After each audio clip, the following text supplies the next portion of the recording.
So I met a guy named Igloo, or I named him Igloo. The second time I met him was in July of 2019. He walked into a McDonald's where I had been studying. We waved and he sat down and started talking to me.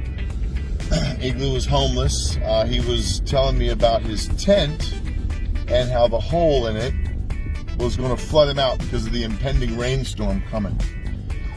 So I said, let's go to Walmart. We went to Walmart, bought him a tent, some food, and some ice for the weekend. He said, well, I need my cooler. My cooler's at a friend's house. So we went to his friend's house. We poured out the rotten contents of this cooler and put in his new food and new ice. And I took him to his camp.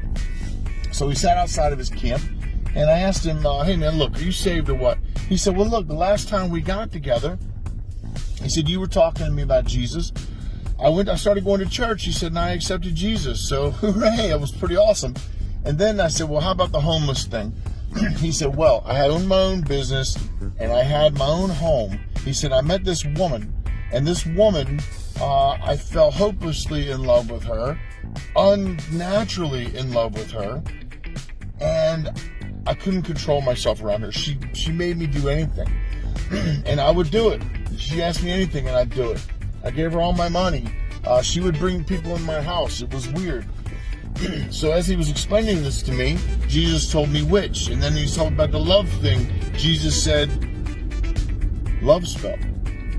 When I told him these things, he almost like flipped out. He said, I get it. She did say something about witchcraft.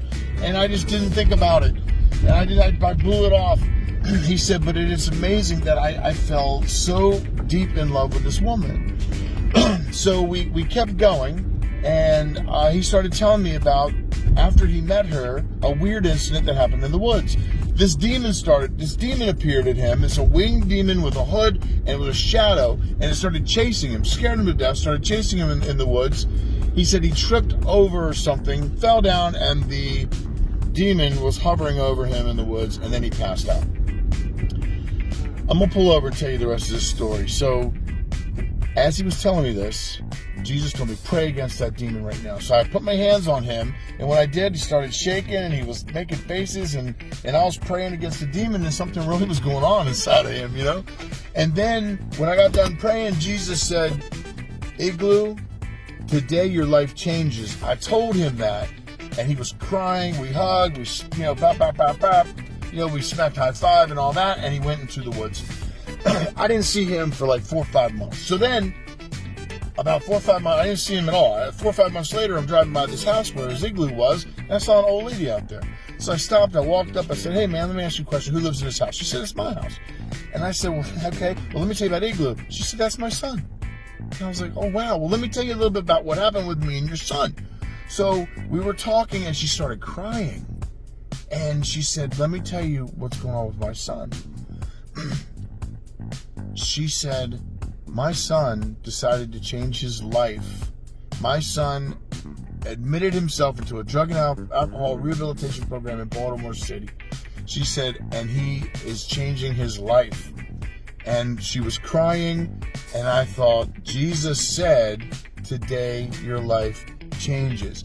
Not only did Igloo get some salvation, he got some deliverance, and he got some life change. So if you're interested in stories like this, you click below. Go to the Truth Project, Salisbury, Maryland's website. You'll read stories about salvation, deliverance, healing, and some Jesus Navy SEAL stuff. If you're interested in that stuff, check it out. Leave me some comments and tell me what you think.